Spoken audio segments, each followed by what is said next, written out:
종교의 목적은 구원입니다. 모든 종교는 구원을 얘기하고 구원받으라고 그렇게 얘기합니다. 가르쳐요. 그래서 구원을 지향합니다. 구원을 얘기하지 않는 종교는 종교가 아닙니다. 그런데 우리 기독교도 구원을 얘기하죠. 우리 기독교만 구원을 다른 이름으로 부릅니다. 뭐라고 부르냐면 영생이라고 불러요. 영생. 구원받은 자에게 영생이 있다고 얘기합니다. 영생이 무슨 뜻이죠? 영원한 생명. 근데 여러분, 세상에 존재하는 모든 것 중에서 영원한 건 없어요. 나라도 망하고 다 생명체는 다 죽고 그 기간만 다를 뿐이지. 그리고 지구도 학자들이 얘기하지 않습니까? 별이 태어나서 그 몇십억 년 살다가 죽는다고. 지구도 언젠간 끝날 거라고 학자들이 얘기합니다. 그럼에도 불구하고 죽지 않고 영원히 존재하시는 한 존재가 있는데 그게 누구냐면 그게 하나님이에요. 하나님만은 영원히 존재하십니다. 영생이 뭡니까 여러분? 영원한 생명인데 누구의 생명이겠어요? 영원히 존재하시는 하나님의 생명이죠. 영생은 또 누구의 생명이냐면은 십자가에서 부활하신 예수 그리스도의 생명입니다. 십자가에서 부활하셨다는 것은 죽음을 극복했다는 거 아닙니까? 영생이라는 것은 하나님의 생명이면서 예수님의 생명이면서 죽음을 극복한 생명인 거예요. 예수 믿고 구원받았다고 하는 것은 우리 안에 하나님의 생명인 영생이 들어왔는데 그 생명은 어떤 생명이냐면은 하나님의 생명이면서 죽음을 극복한 생명이 우리 안에 들어왔다는 거예요. 어떻게 이럴 수가 있습니까? 예수께서 죽음을 이기고 부활하셨기 때문에 죄로 인해서 영원히 죽게 될 자에게 영원히 사는 생명을 주신 겁니다. 예수 그리스도를 믿고 구원받고 영생을 이 심령 속에 얻은 자는 마지막 때에 그래서 부활하는 거예요. 그런데 예수님 당시에 유대인들의 신앙이 어땠냐면은 거의 대부분의 사람들이 이 영생의 신앙을 가지고 있었어요. 부활 신앙을 가지고 있었고. 그럼에도 불구하고 그 유대인들 중에서 가장 중요한 사두개인들이 누구냐면은 대제사장 가문입니다. 그러니까 신앙의 총지휘자예요. 총지휘관. 이 사람들이 부활 신앙을 가지고 있어야 되는데 오히려 이 사람들은 부활 신앙이 없었어요. 에이, 무슨 부활이 어딨어. 왜 그러냐면은 이 사람들은 이 구약 성경 중에서 모세오경, 창세기부터 신명기까지만 성경으로 인정했습니다. 야, 오경을 봐봐. 거기에 무슨 부활에 관한 게 뭐가 있어? 없잖아. 이거 어떻게 믿어? 거기에 영에 대한 것도 없고, 나는 영은 우린 안 믿어. 인간의 영이 있다고 그런 거 안 믿고. 왜? 오경이 없잖아. 부활도 없고 그런 건 안 믿어. 여러분, 부활 신앙이 없다는 건 뭐냐면은 하늘의 소망이 없다는 거예요.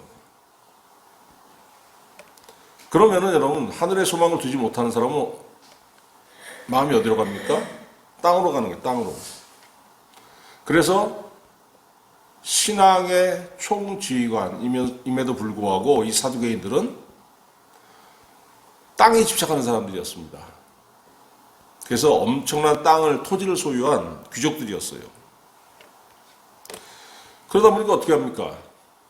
이 땅의 기득권을 지키기 위해서 이스라엘을 식민 통치하고 있던 로마에 적극적으로 협력하는 사람들이었습니다. 우리 한국으로 말하자면, 한반도로 말하자면은 친일파들이었다는 거예요. 친일파들. 자, 이 사람들이 주님께 와가지고 부활에 대해서 질문을 합니다. 이 본문이 이 사두개인들이 주님께 이제 부활에 대해서 질문을 하는 건데 이 사람들은 어떤 사람들이에요? 부활이 없다고 생각하는 사람들 아닙니까? 하늘에 소망을 두지 못하는 사람들이에요. 그러니까 당연히 부활이 없으니까 이건 말이 안 돼. 성경에 부활이 없잖아. 그러니까 이거를 부활에 관해서 주님께 질문하면 대답 못할 거야, 저 양반이. 이걸로 한번 얼금해가지고 저 양반 넘어뜨리자. 이걸로 주님을 공격해서 공경에 빠뜨릴 수 있다고 생각했기 때문에 바로 부활의 문제를 가지고 주님께 질문을 한 겁니다. 자, 근데 이게 좀 이상하잖아요. 24절부터 보면은 사람이 만일 자식이 없이 죽으면 그 동생이 그 아내에게 장가들어 형을 위하여 상속자를 세울지니라. 이게 신명기 25장에서 25장 5절 6절에 있는 말씀입니다. 여러분, 이거는 성경만 그렇게 얘기한 게 아니고 고대 사회에서는 다 이런 제도가 있었어요. 형이 죽었어요. 그 집안의 장남이 죽었습니다. 아들을 낳은 후에 죽었으면 상관이 없는데 아들이 없이 죽었어요. 그러면 형의 재산을 물려줄 사람이 없지 않습니까? 그러면은 어떻게 되냐면은 옛날에 여자들한테 상속한 게 아니라 남자들로 상속이 갔으니까 그 시동생, 형의 동생이 그 형수를 아내를 취하는 거예요. 그래가지고 처음으로 난 아들을 그 시동생의 아들로 세우는 게 아니고 죽은 형의 자식으로 세우는 겁니다. 그래서 형의 재산과 형의 이름을 그걸 물려주는 거예요. 왜 이런 제도를 가지고 있었냐면은 여러분, 고대에는 지금은 엄청나게 그 재산을 가질 수 있는 방법이 엄청나게 많지만은 옛날에 재산의 99%는 뭐였냐면 땅이었습니다. 땅. 농사를 지어야만 되니까. 그런데 형이 죽었으면 어떻게 됩니까? 이 여자가 그 형의 와이프, 형수가 그 땅을 가지고 다른 가문에 시집가버리면 어떻게 되는 거예요? 재산이 다른 가문에 넘어가지 않습니까? 그렇기 때문에 재산을 우리 가문에 계속 귀속시키기 위한 그 제도로서 어떤 제도를 가지고 있었냐면은 형이 아들이 없이 죽으면은 시동생이 형수를 아내로 취해가지고 그 땅을 우리 가문에 묶어두는 그런 제도가 있었어요. 이거를 계대 결혼. 또 우리 역사책에 보면은 우리나라에서는 이걸 뭐라 그랬냐면은 형사 취수. 형이 죽으면 시동생이 형수를 아내로 취한다고 해서 형사 취수라는 제도를 가지고 있었다는 겁니다. 그래서 아들을 낳으면은 그 첫 아들은 내 아들이 아니고 그 형의 아들로 해가지고 형의 땅을 그 아들에게 물려주는 거예요. 자, 그럼 질문이 뭐예요? 이런 제도가 있는데 일곱 형제가 그 맨 맞이 그 형수를 그 차례로 아내로 맞았습니다. 그래가지고 결국은 다 죽었어요. 여자도 죽고 남자도 죽었고. 그러면 마지막 때에 부활의 때에 이 일곱 형제가 부활하고 이 여자도 부활을 하는데 그러면은 과연 이 여자는 누구의 아내로 살아야 됩니까? 하는 질문이에요. 이 질문을 하면서 어떻게 생각했겠습니까? 아이고 쌤통 이거 대답 못할 거야. 응? 너 올무에 걸렸어. 예수님 29절에 뭐라고 하십니까? 그 질문을 딱 듣고 대뜸하시는 말씀이 뭐냐면은 너희가 성경도 하나님의 능력도 알지 못하는 거로 오해하였도다.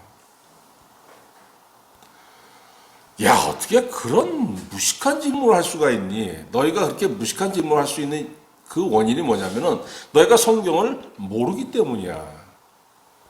이렇게 말씀하신 거예요. 당연하지 않습니까, 여러분? 하나님이 어떤 분인지 알려면은 성경을 알아야 돼요. 그죠? 성경을 창세기부터 요한계시록까지 이게 한 두세 번 읽어보면은 하나님이 이런 일 하셨구나 저런 일 하셨구나 대부분 알지 않습니까? 그 깊은 내막은 몰라도 무슨 왜 그랬는지는 그 자세히 공부 안 해서 모른다고 해도 성경에 나와 있는 대로는 알잖아요. 성경을 읽으면 읽을수록 하나님께서 이런 일 행하셨어 저런 일 행하셨어. 그런데 예수님 말씀하시는 거예요. 너희가 이렇게 무식한 질문을 하는 이유는 뭐냐면은 이렇게 무식하고 무지하고 수준 낮은 질문을 하는 이유는 뭐냐면은 성경을 제대로 알지 못하기 때문에 죽은 자를 살리시는 하나님의 능력에 대해서 깨닫지 못해서 이런 질문을 하는 거야. 너희가 지금 부활한 사람이 그 부활한 한 여자와 일곱 남자가 누구의 그 짝을 개야 되느냐 이렇게 질문하는 건데 부활이라는 거는 뭐냐면은 다시 사는 거지만 그냥 사는 것이 아니고 신령한 몸으로 사는 거기 때문에 그 사람은 먹고 자고 입을 필요도 없고 또 뭐가 없냐면 성욕도 필요 없다는 거예요. 30절에 뭐라고 했습니까? 부활의 때에는 장가도 아니가고 시집도 아니가고 하늘에 있는 천사들과 같으니라. 여러분 부활이라는 거는 다시 사는 건데 몸으로 사는 겁니다. 몸으로 사는 건데 그냥 사는 게 아니고 천사들과 같은 몸으로 사는 거예요. 천사들과 같은 몸.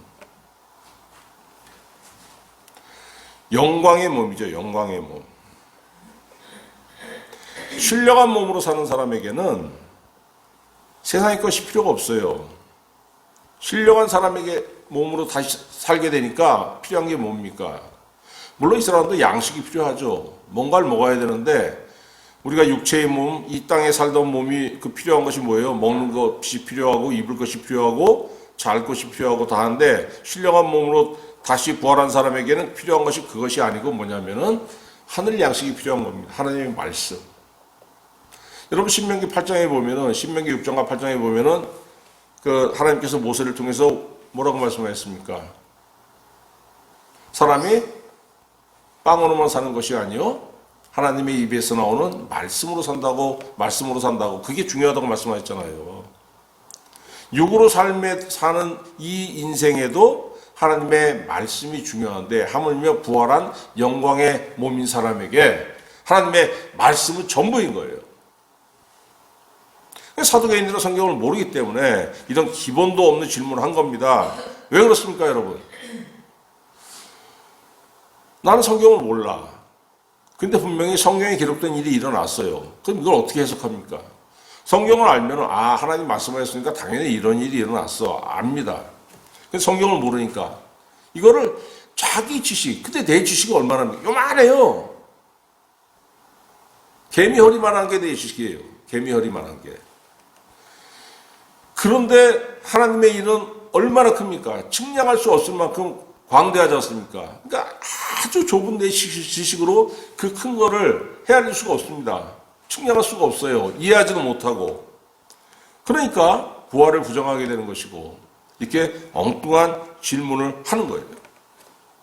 그럼 부활은 도대체 그 본질이 무엇이고 누가 부활하냐면은 예수님이 32절에 말씀하셨잖아요. 뭐라고 하셨냐면은 31절부터 보면은 죽은 자의 부활을 논할진대 너희 여태까지 무식한 얘기만 했잖아. 기본도 모르는 얘기만 했잖아. 내가 부활에 대해서 가르쳐 줄게. 죽은 자의 부활을 논할진대 하나님이 너희에게 말씀하신 바 32절 나는 아브라함의 하나님이요 이삭의 하나님이요 야곱의 하나님이라 하신 것을 읽어보지 못하였느냐. 이게 여러분 어디 말씀이냐면 출애굽기 3장 6절 말씀 예수님이 인용하신 거예요. 출애굽기 3장에 보면은 모세가 미디안 광야에서 그 양을 치고 있을 때 하나님께서 모세에게 나타나셨습니다. 그리고서 하나님께서 모세에게 뭐라고 하시냐면 내가 누구냐면은 나는 너의 조상의 하나님이니 아브라함의 하나님, 이삭의 하나님, 야곱의 하나님이라 하나님께서 모세에게 그렇게 말씀하셔요. 주님이 왜 출애굽기 3장 6절의 말씀을 인용해가지고 사두개인들에게 들려주시냐면 니네들은 모세의 오경에 부활에 관한 기사가 없으니까 안 믿는다며 왜 모세의 오경에 부활에 관한 기사가 없겠니? 내가 모세의 오경에도 부활에 관해서 하나님께서 말씀하신 것이 있다는 걸 내가 너희에게 가르쳐 줄게. 잘 들어. 이 말씀하신 거예요. 그렇게 출애굽기 3장 6절을 인용하시고 난 다음에 32절에서 또 예수님 뭐라고 하십니까? 읽어보지 못하였느냐 말씀하시고 나서 하나님은 죽은 자의 하나님이 아니요 살아있는 자의 하나님이시니라 이렇게 말씀하셨어요. 아니 그게 어떻게 부활에 관한 말씀이지? 여러분 보세요. 하나님은 아브라함의 하나님, 이삭의 하나님, 야곱의 하나님이라고 말씀하셨는데 아브라함과 이삭과 야곱은 어떤 사람들입니까? 이스라엘 사람들의 유대인들의 조상이면서 또 누구냐면은 우리 모든 믿는 사람들의 믿음의 조상이에요. 믿음의 조상. 하나님께서 이 사람들을 부르셨어요. 이 사람들이 살아있을 때 부르셨죠. 우리가 구약성경 읽어보면 창세기 읽어보면 그걸 알지 않습니까? 그리고 관계를 맺었어요. 뭘로? 아브라함이 하나님을 믿었고 이삭이 하나님께 믿어 순종했고 야곱이 하나님을 믿었고. 그래서 여러분 이 사람들이 어떤 사람들이 됐습니까? 하나님의 사람들, 하나님을 믿는 사람들, 구원을 받은 사람들이 된 거예요. 그리고 죽었습니다. 결국 육체로 살았으니까 죽었죠. 언제 죽었습니까? 예수님이 이 말씀하시기 2000년 전쯤 죽었어요. 그러니까 예수님이 이 말씀을 하실 때에는 이미 이 사람들이 아브라함과 이삭과 야곱이 죽은 지 거의 2000년이 지난 시점입니다. 그럼 여러분 2000년이라는 시간이 어떤 시간입니까? 사람이 죽어서 무덤에 매장을 하면은 2000년쯤 지나면은 물론 뼈가 남아있을 수도 있는데 보존 상태가 좋으면은 2000년 정도 지나면은 뼈도 거의 안 남습니다. 아무것도 안 남아요. 그게 거의 대부분이에요. 그런데 예수님이 뭐라고 하십니까? 이미 2000년 전에 죽은 그 유대인의 조상 아브라함과 이삭과 야곱에 대해서 뭐라고 하시냐면은 하나님은 죽은 자의 하나님이 아니요 살아있는 자의 하나님이라고 말씀하시지 않습니까? 아브라함과 이삭과 야곱 죽었어. 2000년 전에. 그런데 지금 어떤 상태냐면은 하나님 앞에 살아있어. 그 사람들 죽어서 그 영혼이 어디가 있어? 하나님 앞에 가 있잖아. 하나님 앞에 섰을 때 하나님께서 그 사람들이 뭐라고 하셨을까? 왔니? 하나님께서 그 사람들을 살아있다고 인정하셨다는 거예요. 여러분, 구원이 뭡니까? 마태복음 1장 21절에서 23절 읽어보면은 구원은 하나님께서 함께 하시는 거예요. 여러분, 구원받기 전에는 여러분 삶에 하나님이 안 계셨습니다. 그건 느끼죠, 본인들이? 그냥 이 인생, 내 힘으로 살아가는 게 내 인생이었어요. 누구의 도움도 없었고, 슬플 때 그냥 슬프고, 기댈 때도 없고, 구원받았어요. 은혜 받았습니다. 뭘 느낍니까? 내가 기도하면 하나님이 들어주시는 것 같아요. 저는 어떨 때 기도하다 보면은 내 옆에 누가 서 있는 걸 느낄 때가 있어요. 내 기도를 듣는 것 같은 그런 느낌을 받을 때 아주 가끔 있습니다. 물론 이제 악한 것들이 와가지고 옆에서 기도 방해할 때도 있습니다. 근데 그건 딱 벌써 느끼잖아요. 하늘에서 온 존재가 내 기도를 들을 때하고 악한 것이 와가지고 내 기도를 방해할 때는 완전히 그때 순간적으로 느낌이 달라요. 구원은 여러분 하나님께서 나와 함께 하시는 거예요. 내 안에 들어오시는 거예요. 어느 하나님이, 성령 하나님이 구원받은 순간부터 내 안에 들어와 계시는 거란 말이에요. 그러면은 그는 살아있는 사람입니다. 왜? 여러분 잘 생각해 보세요. 내가 지금 살아있지 않습니까? 이 몸이 여러분 다 살아있고, 그러니까 여러분 주변에 누가 있습니까? 가족이 있고 친구도 있고 다 함께 하는 거예요. 여러분 죽으면 어떻게 됩니까? 죽으면 그 사람 옆에 누가 있어요? 아무도 없죠. 죽은 사람 옆에 있는 거는 딱 하나밖에 없습니다. 그 시체 뜯어먹고 사는 짐승들. 그렇지 않습니까? 내가 살아있으니까 누가 내 옆에 있는 거예요. 내가 죽으면 시체 옆에 누가 있어요? 아무도 없지. 장례식장 냉동실에 있다가 나중에 이제 화장을 하든지 땅에 묻어버리든지 죽으면 아무것도 없는 거예요. 근데 내가 구원받았어요. 하나님 나와 함께 하시는 겁니다. 그럼 뭡니까?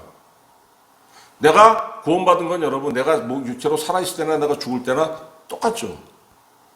내가 육체로 살아있어도 나는 구원받은 사람이요. 내 몸이 죽은 다음에도 나는 구원받은 사람이요. 그러면 여러분, 구원이 뭐예요? 하나님께서 나와 함께 하시는 거지 않습니까? 죽은 사람 옆에 누가 함께 합니까? 살아있으니까 함께 하는 거죠. 구원받은 사람은 몸이 죽었어도 하나님께서 살아있는 자라고 하나님께서 인정하시는 거예요. 누구 앞에서 사는 겁니까? 하나님 앞에서 사는 거예요. 그냥 사는 게 아니고. 여러분, 이게 구원이고 이게 영생이에요. 영원한 생명이 들어왔으니까 죽을 수가 없는 거 아닙니까? 몸은 죽어도 하나님께서 내 본질은 살아있다고, 누구 앞에서? 하나님 앞에 살아있다고 인정하시는 거예요. 이게 구원이 영생입니다. 살아있을 때 예수 그리스도를 믿는다는 게 뭡니까, 여러분? 예수 그리스도를 믿음으로 구원받았다고 하잖아요. 구원받은 순간에 하나님의 생명, 영생이 들어오잖아요. 영생이 내 안에 들어왔으면 영원히 사는 사람이 되니까 하나님께서 누구 앞에 사는 겁니까? 하나님 앞에 사는 거예요. 귀신 앞에 사는 게 아니고, 세상 앞에 사는 게 아니고, 더러운 탐욕 앞에 사는 게 아니고, 거룩하신 하나님 앞에서 살아있는 자로 인정을 받는 겁니다. 이 사람이 어떻게 됩니까? 마지막 때 부활하는 거예요, 이 사람이. 그러니까 여러분, 나 구원받았어. 그럼 나는 뭡니까? 이 말 한마디에는 나 안에 하나님의 생명이 들어있는 것이고, 나는 죽어도 살고, 나는 언제나 하나님 산자로 인정받았어. 나는 마지막 때에 심판날에 나는 부활해. 생명으로 부활해. 왜? 죽음을 극복한 예수의 생명이 내 안에 들어와 있잖아. 이게 구원이고 이게 영생이고 이게 부활인 거예요, 여러분. 그럼 부활에 대한 오해가 하나 있는데, 성경에 보면은 예수님이 사람 살려주신 게 세 번이 기록되어 있습니다. 누가복음 7장에 보면은 나인성 과부의 아들을 살려주셨고, 그 다음에 마가복음 5장에 보면은 회당장 야이로의 딸을 살려주셨어요. 그리고 요한복음 10장에 보면은 마리아와 마르다의 오라버니 나사로를 살려주셨어요.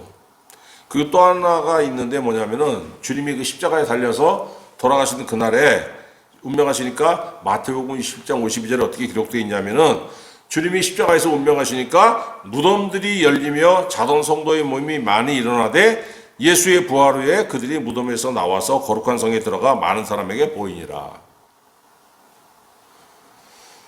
주님이 십자가에 달려서 죽었다가 부활하실 때에 이미 죽은 사람들이 그 무덤에서 나와가지고 많은 사람들이 살아났다는 거예요. 그리고 그 사람들이 예루살렘 성에 들어가서 자기가 아는 사람들에게 보였기 때문에 실증이 됐다는 겁니다.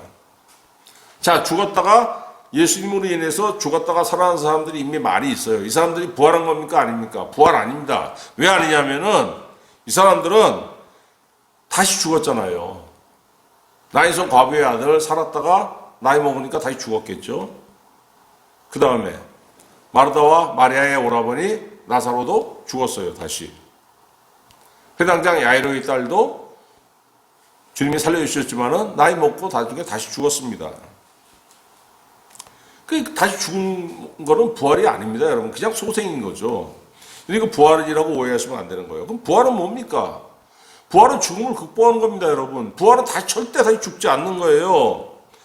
고린도서 15장 52절 성령께서 사도 바울을 통해서 부활의 몸에 대해서 뭐라고 말씀하시냐면은 나팔 소리가 나매, 그러니까 최후에 예수님 재림하실 때 나팔 소리가 나매 죽은 자들이 썩지 아니할 것으로 다시 살아나고, 죽은 자들이 썩지 않을 것으로 다시 살아나고, 이미 죽었지만 그 사람 다시 살아나는데 부활하는데 어떻게 사느냐? 썩지 아니할 것으로. 여러분, 우리 몸은 썩잖아요. 죽으면 썩잖아요. 이 몸은 병도 들고 막 뛰다가 넘어져서 날카로운 걸 부딪히면 그냥 살이 쭉 찢어지기도 하고 뼈도 부러지고. 그런데 부활의 몸은 그렇지 않다는 겁니다. 썩지 아니할 것으로 다시 살아나고. 주님이 말씀하신 대로 30절에 뭐라고 했어요? 장가도 아니하고 식도 아니하고 하늘에 있는 천사들과 같으니라. 천사들과 같은 몸, 썩지 않은 몸. 이게 뭡니까? 하늘의 몸, 영광된 몸으로 다시 살아난다는 거예요. 부활신앙 재미없습니다. 왜 재미없냐면은 은혜가 안 돼요. 하나님, 이게 지금 이 땅에서 70년, 80년, 90년 사는 것도 지겨워 죽겠는데 재밌는 게 뭐가 있습니까? 그걸 또 살아요?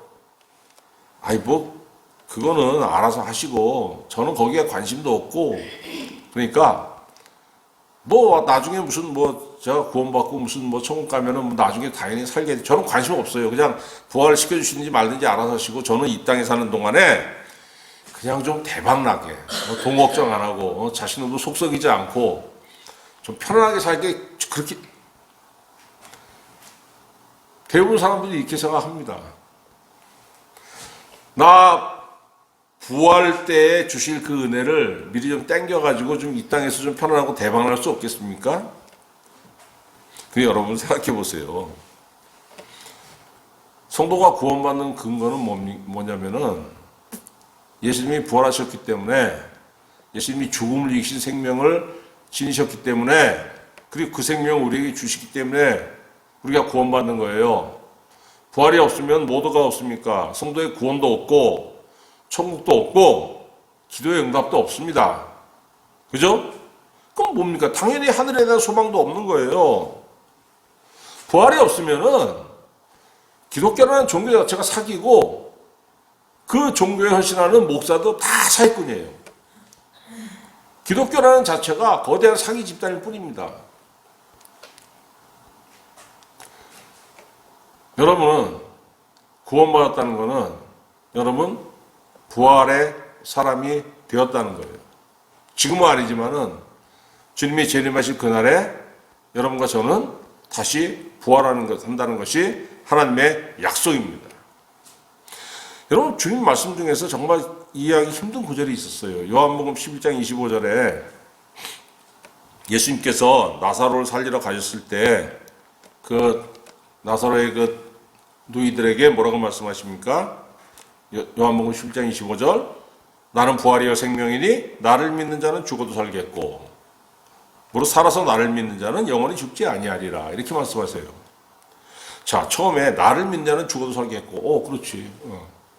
이미 한번 죽고 그 다음에 부활의 때에 다시 살고 그렇지. 이건 이해가 갑니다. 근데 그 다음 말씀 살아서 나를 믿는 자는 영원히 죽지 아니하리라. 아니 이게 무슨 말씀이야?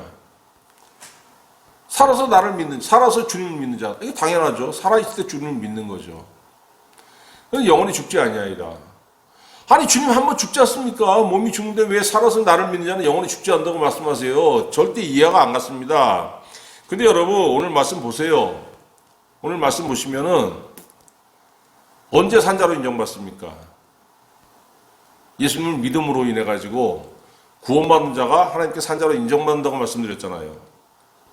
그러면은 이 사람은 살아있을 때 하나님께 살아있는 자로 인정받는 거예요. 그죠? 내가 살아있을 때 신앙하는 거니까 내가 예수 안 믿고 있다가 죽은 다음에 내 영혼이 하늘나라가 내 영혼이 주님 앞에 가서 아이고 이제부터 주님 믿겠나 했다. 이거 안 통하지 않습니까? 내 육체로 살아있을 때 주님을 믿어가지고 구원받고 그 사람은 하나님께 살아있는 자로 인정하시고 그와 함께 하시는 거 아니에요. 그러니까 나는 내가 예수를 믿었다는 건 뭡니까? 이미 나는 살아있을 때 하나님께 살아있는 자로 인정받는 거예요. 그러니까 나는 죽어도 하나님 앞에 가면은 나는 살아있는 자가 되는 거예요. 그러니까 나는 죽어도 살고 살아도 살고. 그렇기 때문에 예수님이 뭐라고 하셨냐면은 무릇 살아서 나를 믿는 자는 영원히 죽지 아니하리라. 얼마나 기가 막힌 말씀입니까? 그러니까 인간은 전혀 알 수 없는 거. 근데 주님은 하나님이니까 하나님께서 하나님 보시기엔 당연한 거예요. 당연한 거니까 말씀하시는 건데 우리 인간은 그걸 듣고도 이해를 못하는 겁니다. 언제 이해가 갑니까? 은혜 받았더니 말씀의 비밀을 알 수 있는 눈이 열렸더니 이게 보이는 거예요, 여러분.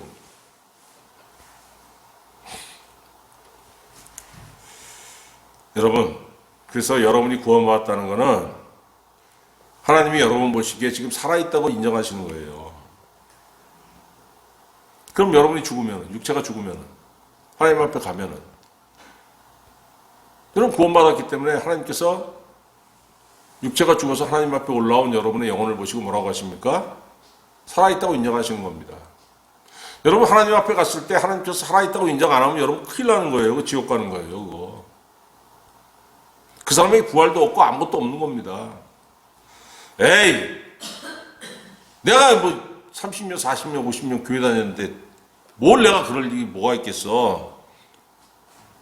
말도 안 되는 소리 하지 마세요. 뭐 말도 안 되는 소리가 여러분 소리가 됩니다. 말이 됩니다. 왜냐하면은 요한계시록 3장 1절에 예수님이 사대교회에게 뭐라고 했습니까?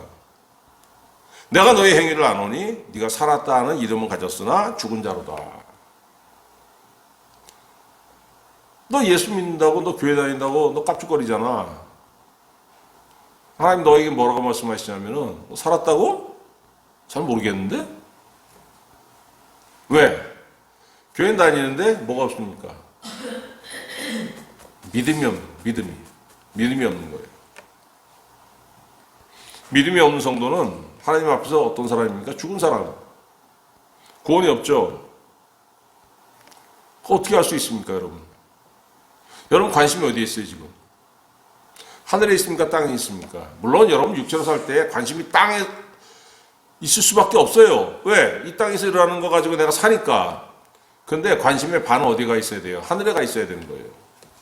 가끔 하나님도 생각하고, 가끔, 아이, 은혜 받으면 좋을 텐데, 기도해야 되겠는데, 이런 생각이 있어야 되는데, 아니, 평생 살면서 이런 생각이 하나도 안 드는 거예요. 그럼 여러분의 관심은 하늘에 있는 게 아니라 관심의 100%가 땅에 있는 겁니다. 내 진정한 생명은 하늘에서 내려왔는데, 내가 영생의 사람이고 내가 구원의 사람이면은 내 삶의 본질이 어디 있다는 겁니까? 하늘에서 내려온 영생이 내 안에 있다는 건데 어떻게 하늘에 관심이 없을 수가 있냐고요. 그런 사람은 그 관심이 하나도 없으면 어떤 사람이냐면 사대교회처럼 너는 살았다 하는 이름을 가졌으나 실은 죽은 자로다. 이런 사람인 겁니다. 여러분 이런 얘기를 하면은 믿지 않는 사람도 생각합니까? 아니 뭔 소리야. 내가 헬스클럽 다니면서 근육도 우락부락하고 너는 암도 걸리고 너는 뭐 고혈압도 있고 너는 당뇨도 있고 뭐 그런데 니네 영생을 받았다고 하는 인간들 보면 무슨 별병 다 있잖아. 난 예수 안 믿어도 나는 근육이 우락부락하고 나는 혈압도 정상이고 내 피검사해봐 뭐 검사해봐 나는 말짱해. 나처럼 건강한 사람이 있어. 뭐 내가 근데 무슨 뭐 살았다는 뭐 실은 죽은 자라고? 말 같지도 않은 소리들 하고 있어요. 내가 어떻게 죽은 자냐? 딸릴 수가 있겠죠. 물론 여러분 그 사람 살았어요. 건강하고 숨쉬고 일하고 잘합니다. 근데 하나님 보시기에 어떻습니까? 여러분 우리는 어떻게 생각해야 되냐면은 하나님이 나를 바라보실 때 어떻게 생각하실까? 이거 생각해야 되는 겁니다. 하나님 보시기에 너 움직이는구나, 일하는구나, 열심히 활동하는구나, 건강하구나. 근데 너 죽었어. 에이, 말이 됩니까? 어떻게 움직이는 시체가 있습니까? 있죠. 영화 보면 잘 나오지 않습니까? 요즘 영화에 그러는 건 뭐라 그래요? 좀비라 그래요, 좀비. 여러분, 아무리 왕성하게 활동하고, 아무리 건강하고, 아무리 땅에 있는 것을 내 주머니에 많이 가지고 있다고 해도, 내 안에 영생이 없으면은, 내 안에 구원이 없으면은, 내 안에 부활의 소망이 없으면은, 내 안에 부활의 능력이 없으면, 하나님 보시기에 나는 살아있는 시체일 뿐이라는 거예요. 여러분, 인생 짧지 않습니까? 청년들 때는 몰라요. 아유, 왜 이렇게 지겹냐, 이게 시간이 안 가냐. 근데 50 넘으면 어떻습니까? 확 지나가잖아요. 그러니까, 나이 먹은 사람들 입에서 뭐가 나옵니까? 인생 무상이라는 회한이 나요, 회한. 참 짧지 않습니까? 길어봤자 90년 사는 거예요. 그런데 여러분, 다들 이 인생이 짧다고 헛되다고 얘기하는데 이 인생은 결코 헛된 게 아닙니다. 왜냐하면은 이때 뭐가 갈리는 거예요? 육체로 살아있을 때, 몸이 살아있을 때 내가 주님을 믿고 은혜 받고 내 안에 부활의 소망과 부활의 능력이 있으면은 육체가 죽은 다음엔 내가 어떻게 되는 겁니까? 하나님 앞에서 살아있는 자로 인정을 받고 하나님께서 예비하신 영생으로 돌아가는 것이고 내가 육체로 살아있을 때에 살았다는 이름은 가졌으나 실은 죽은 자로다. 여기서 벗어나지 못한다면 어떻게 되는 겁니까? 하나님 앞에 갔을 때 왔니? 누군지 잘 모르겠는데 내 앞에 시체만 있네? 그 사람 뭐예요, 여러분? 영생이 아니고 영원한 형벌, 영원한 죽음으로 돌아가는 거예요. 부활이 없는 거예요, 그 사람에게는. 광고 문구 있잖아요. 순간의 선택이 평생을 좌우한다고. 짧게 사는 이 육체의 삶 속에서 내 신앙의 내용이 어떠냐에 따라서 내 육체의 이후의 삶, 믿지 않는 사람은 육체 이후 아무것도 없다고 생각하지만 우리에겐 있죠. 이게 생명이냐 사망이냐, 부활이냐 지옥이냐 갈리는 거예요. 여러분 우리 어떤 사람들입니까? 예수 믿는다고 하는 이름은 다 가진 사람들입니다. 살았다고 하는 이름을 우린 가진 사람들이에요. 구원받았다고 하는 이름을 가진 사람들이에요. 내면 어떻습니까? 스스로 살펴보세요. 하나님, 나 이 타이틀에 맞는 생명이 내 안에 있나이까? 믿음이 있습니까? 은혜가 있습니까? 가르쳐 주시옵소서. 여러분 기도하시기 바랍니다. 저는 청년 시절에 은혜 받고 나서, 근데 이게 신앙 초기에는 이 정제가 되지 않으니까 그냥 은혜는 있는데 막 그냥 이 은혜를 내 관리할 줄 모르니까 막 부딪히고 되면 실망도 많이 하고 막 짜증도 많이 나고, 그러다 보면 그냥 아이 막 포기하고 싶기도 하고, 아 이거 무슨 뭐 신앙 가지면 뭐하나, 이런 회의들도 많이 들고 그런 적이 많았습니다.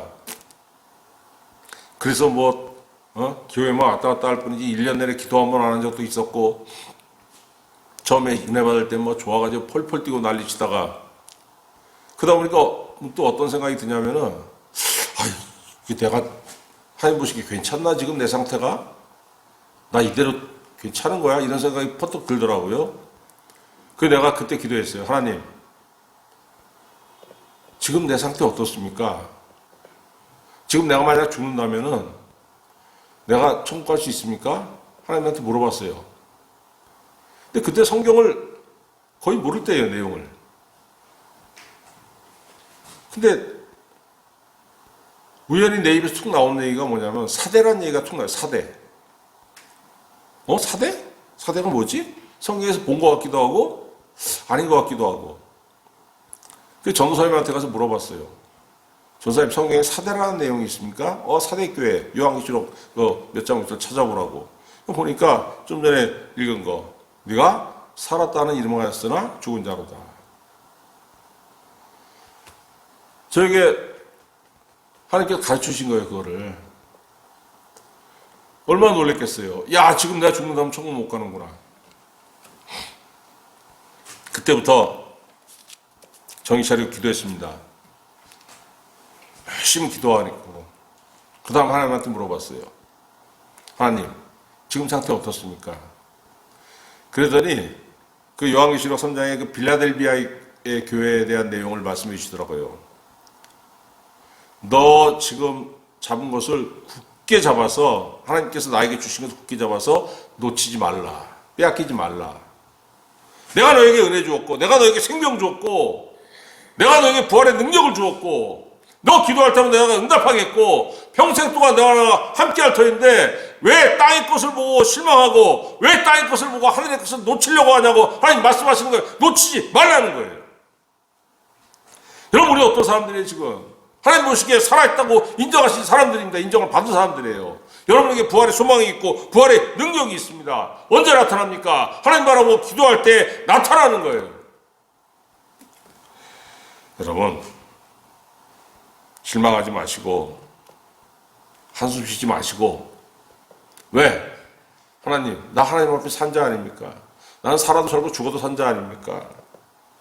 나에게 은혜 주시고 평생 동안 내가 부활의 소망과 능력 가진 사람인 것을 깨닫고 내 삶에 기도할 때마다 하나님께서 부활의 능력을 충만하게 채우심으로 인해서 이 험한 세상, 이 악한 세상, 주님의 은혜로서 하나님 보시기에 아름다운 삶을 살고 하나님 보시기에 아름다운 열매 맺게 해주시옵소서. 기도할 때 하나님께서 우리의 기도에 응답하심으로 인하여서 부활의 성도로서 열매 맺고 부활의 성도로서 이 삶을 살아가는 귀한 성도 되시기를 우리 구주 예수 그리스도의 이름으로 축원합니다. 기도하겠습니다.